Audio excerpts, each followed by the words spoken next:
ছট পুজো যার যার, কিন্তু ঠেকুয়া সববার। হাই ফ্রম দত্তজে আজকে ছট পুজো স্পেশাল ঠেকুয়ার রেসিপি তোমাদের জন্য। চলো আজকে খেলোয়াড়দের সাথে একটু আলাপ করে নিই। আজকে মাঝমাঠে যিনি আছেন, মানে আজকের মধ্যমণি, তিনি হলেন আটা। আর দুই সাইড ব্যাক যারা অনবরত ডিফেন্স থেকে অফেন্স দৌড়োদৌড়ি করবে, রাইট ব্যাকে আছে নারকেল আর লেফট ব্যাকে গুড়।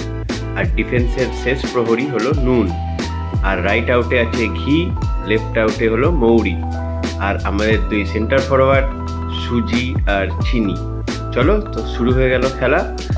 প্রথমেই আটার মধ্যে সব কটা উপকরণ একে একে দিয়ে ভালো করে মিশিয়ে নিতে হবে।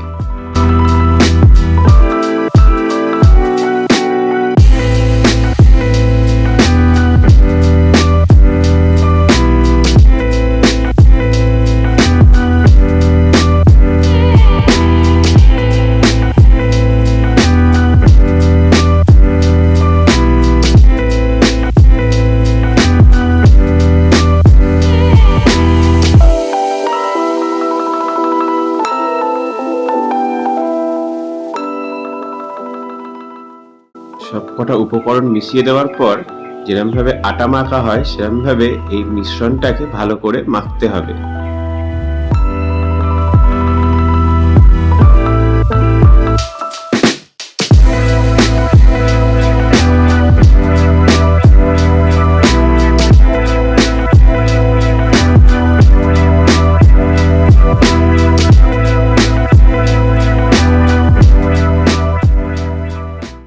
এখানে দেখতে পাচ্ছ মিশ্রণটা মোটামুটি তৈরি হয়ে গেছে। এবার এটাকে একটু দেখতে সুন্দর করার জন্য ছাঁচে ফেলতে হবে।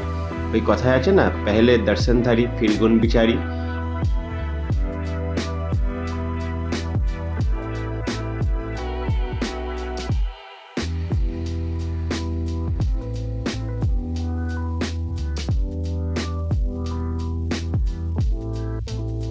তোমরা দেখতে পাচ্ছ ছাঁচে ফেলে বিভিন্ন রকম শেপের ঠেকুয়া তৈরি হয়ে গেছে।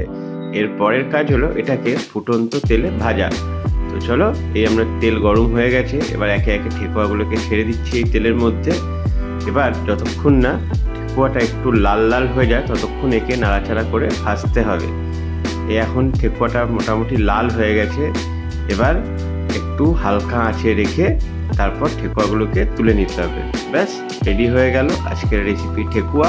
তোমরাও বাড়িতে খেয়ে বলো আমাদের কেমন লাগলো। আর তার সঙ্গে আমাদের চ্যানেল হাই ফ্রম দত্তস সাবস্ক্রাইব করে নাও। এখন আমরা আছি ফেসবুক, হোয়াটসঅ্যাপ, ইনস্টা আর ইউটিউবে। আজকের ভিডিওটা এই পর্যন্তই। Signing off from hi from Duttas. আবার দেখা হবে নেক্সট ভিডিওতে। Till then say hi, bye by.